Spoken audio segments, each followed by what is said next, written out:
So today we are going to start with the syllabus of your semester 2 for geography. So let's start it. आपको कैसे prepare करना है for your examination?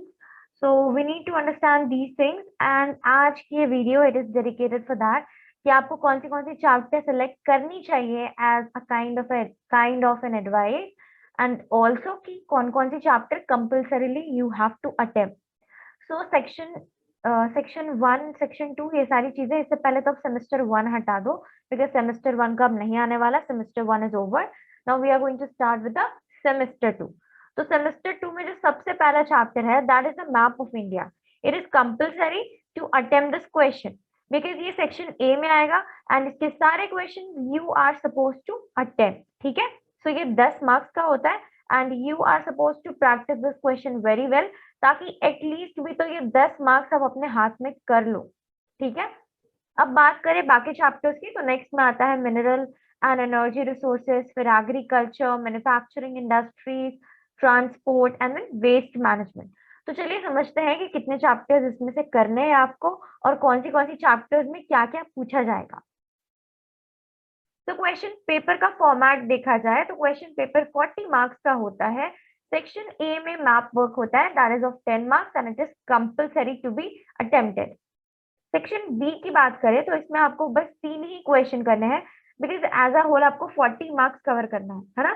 40 marks का total attempt करना है. 10 marks तो आपका सेक्शन ए से हो गया दैट इज मैप वर्क से. अब बचा 30 मार्क्स. तो 30 मार्क्स के लिए आपको सेक्शन बी के कोई भी 3 क्वेश्चन करने हैं. 5 क्वेश्चन दिए रहेंगे ये सारे यूनिट से. इसमें से कोई भी 3 आपको सेलेक्ट करना है. तो या तो आप मिनरल एंड एनर्जी रिसोर्सेज कर सकते हो, या तो एग्रीकल्चर, या तो मैन्युफैक्चरिंग इंडस्ट्रीज, या तो ट्रांसपोर्ट, या तो वेस्ट मैनेजमेंट. अब जो कंफ्यूजन रहता है कि हमें कौन सी चैप्टर सबसे आसान लगेगी या फिर कौन सी चैप्टर करनी चाहिए, चलिए ये सारी चीजें हम कंटेंट देखकर ही समझते हैं. अगर हम बात करें मिनरल और एनर्जी रिसोर्सेज की, कुछ बच्चों का कंफ्यूजन था कि मिनरल और एनर्जी रिसोर्सेज और इंडस्ट्रीज काफी सिमिलर है, मतलब दोनों में काफी सारे ऐसे टॉपिक्स हैं जो कि सेम है. तो कुछ बच्चे मुझसे पूछ रहे थे कि क्या अगर हम इस चैप्टर को कवर कर लेते हैं तो हमें उस चैप्टर को कवर करने की जरूरत नहीं पड़ेगी. तो गाइस पहली बात तो आपको जब आप इस चैप्टर को अच्छे से कवर कर लेते हो, है ना, यानी कि जो जो सिलेबस में है, आयरन और मैंगनीज, कॉपर, इनके यूजेस, डिस्ट्रीब्यूशन, ये तो पहला चीज आपको कवर करना है. फिर आपको कवर करना है कन्वेंशनल सोर्सेज में. इसमें भी आपको कोल, पेट्रोलियम, नेचुरल गैस की डिस्ट्रीब्यूशन, एडवांटेजेस और डिसएडवांटेजेस पढ़नी है.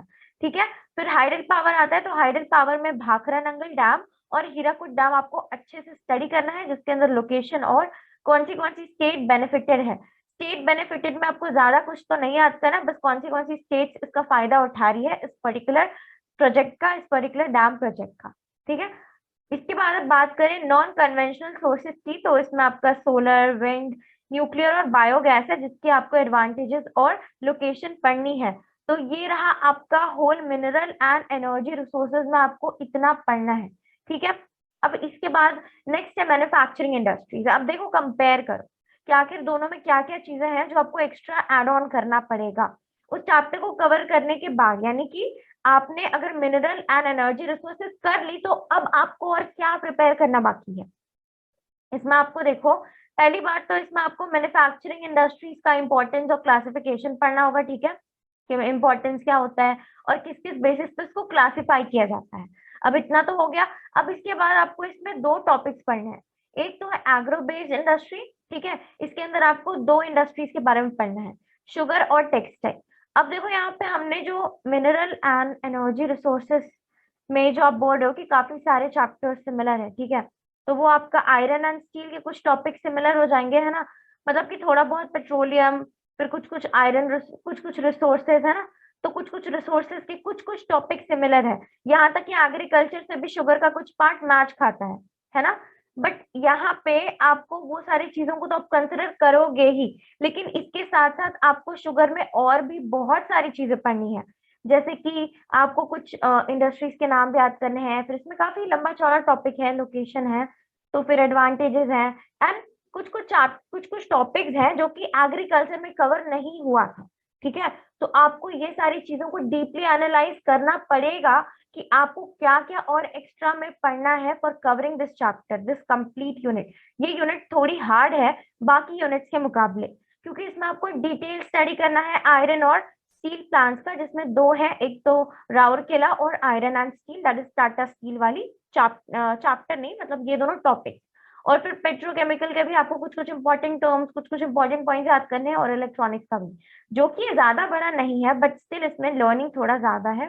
ठीक है, ये वाले पार्ट में मिनरल बेस में लर्निंग थोड़ा सा ज्यादा है, उतना भी नहीं है कि आपको इतना ज्यादा ट्रबल हो, बट यस, ये अब आपके पास यही टाइम है जब आपको सोचना होगा कि आपको कौन सी चैप्टर कवर करनी है, क्योंकि आपको याद रखना है, इस चीज का आपको ध्यान रखना है कि आपको 4 चैप्टर्स रेडी करने हैं। ठीक है, इसमें से 3 चैप्टर्स बहुत पक्के वाले रेडी करोगे और एक चैप्टर एक्स्ट्रा में रखोगे, ताकि अगर इन तीनों में से कोई एक ना बने तो चौथा को आप अटेम्प्ट करो, यानी कि आपको 3 ही कवर करने हैं। ठीक है, एग्जाम में आपको 3 ही क्वेश्चन अटेम्प्ट करने हैं।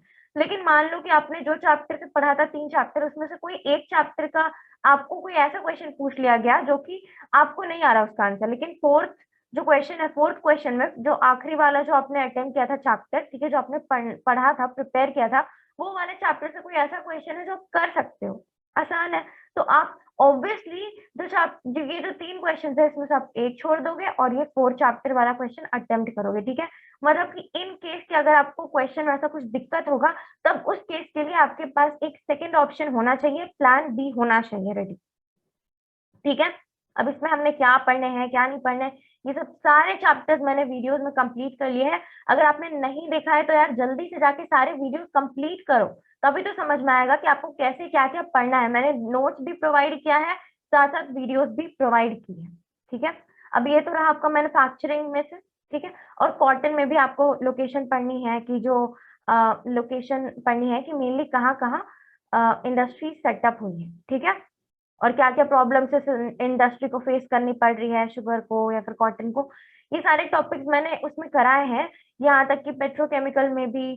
ठीक है, फिर उसके बाद पेट्रोकेमिकल में तो बहुत कुछ है बच्चों, हाइड्रो इलेक्ट्रिसिटी कहाँ से आता है, आयरन ओर कहाँ से आता है। ठीक है, आयरन ओर मेनली आयरन और स्टील इंडस्ट्री वाला, कि आयरन ओर कहाँ से आता है, हाइड्रो इलेक्ट्रिसिटी कहाँ से आता है, फिर लेबर कहाँ से आता है, बहुत कुछ है जो कि आता है 1 1 मार्क्स में, ज्यादा कुछ नहीं पूछा जाता, बट स्टिल आता है 1 1 मार्क्स में, जो कि पढ़ना पड़ेगा, ध्यान देना पड़ेगा।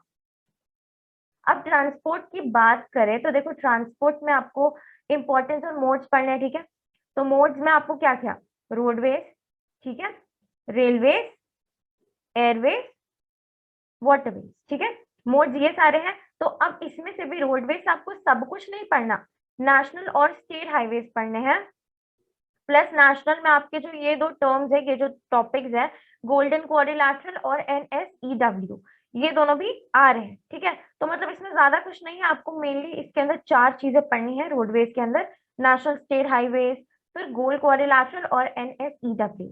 ठीक है, अब इसके एडवांटेजेस भी देख लेना। ठीक है, इन सब चीजों के एडवांटेजेस, ये सब जो भी हमने कराए हैं, ठीक है, NSEW हो, फिर गोल्डन क्वाड्रिलैटरल हो, रोडवेज हो, इन सब के आपको एडवांटेजेस और डिसएडवांटेजेस भी साथ साथ देखनी है।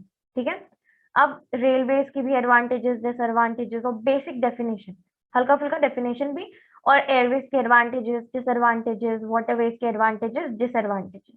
तो ज्यादा कुछ नहीं पूछा जाएगा, बस पूछा जा सकता है 3 एडवांटेजेस लिखो, 2 डिसएडवांटेजेस लिखो, 3 डिसएडवांटेजेस लिखो, इस तरीके से।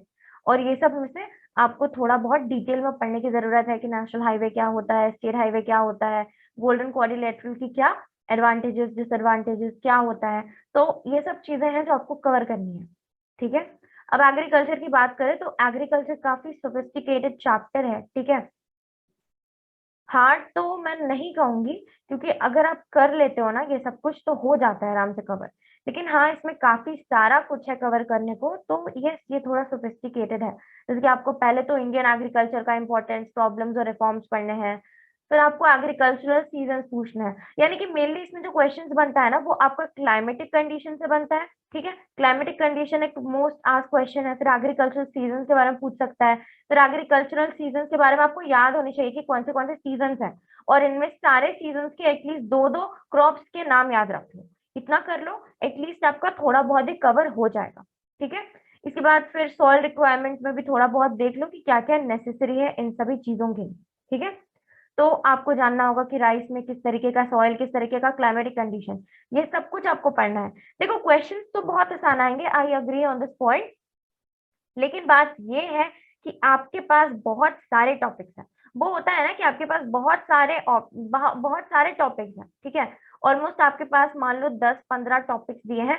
अब इन 10-15 टॉपिक्स में से बेसिक बेसिक क्वेश्चन भी आएंगे, लेकिन टॉपिक ज्यादा है तो बेसिक क्वेश्चन भी सबको कवर करना मुश्किल हो जाता है। बस यही पॉइंट है, इसलिए प्रिपरेशन अच्छे से पहले से ही स्टार्ट कर दो। तो एग्रीकल्चर हो गया।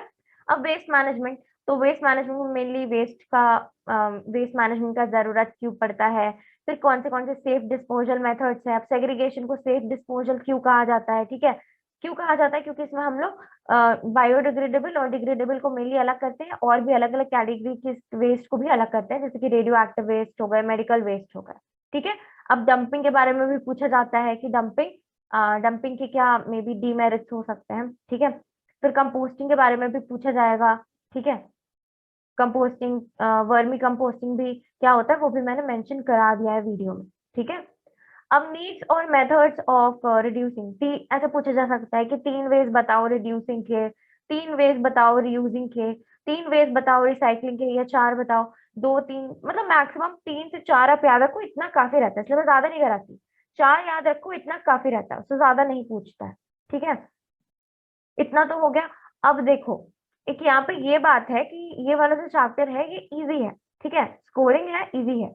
ये तो आपको कंफर्म है कि मैक्सिमम लोग ये चैप्टर करेंगे ही करेंगे, ठीक है, और तो कोई चैप्टर बचा नहीं, राइट।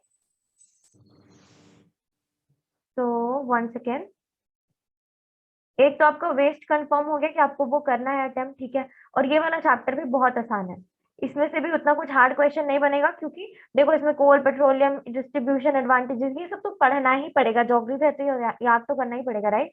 तो ये चैप्टर एक आसान है, आपने 2 चैप्टर इधर देख लिया, ठीक है।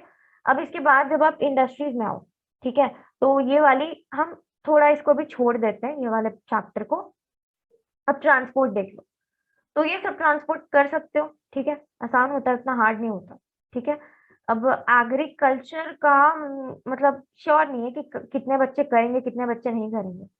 तो अब जो फोर्थ में आप रखोगे उसको मैन्युफैक्चरिंग इंडस्ट्रीज को रखो, क्योंकि कुछ कुछ टॉपिक सिमिलर है आपके मिनरल एंड एनर्जी रिसोर्सेज से, ठीक है, लेकिन कंप्लीटली सेम नहीं है, क्योंकि इसमें भी बहुत सारा टॉपिक है, जो मैंने बताया कि आयरन आयरन एंड स्टील में कहाँ से आयरन ओर आता है, फिर कहाँ से कोल आता है, फिर कहाँ से हाइड्रो इलेक्ट्रिसिटी, ये सारे क्वेश्चन हैं जो पूछे जाते हैं, ठीक है। या फिर 2 स्टील प्लांट्स के नाम बताओ, जो आपके सिलेबस में तो आपको पता ही होगा, फिर पेट्रोकेमिकल के 1 या 2 बताओ, इलेक्ट्रोकेमिकल्स का इलेक्ट्रॉनिक्स का क्या रोल है, ठीक है। तो कुछ कुछ बेसिक से क्वेश्चन ही पूछे जाएंगे।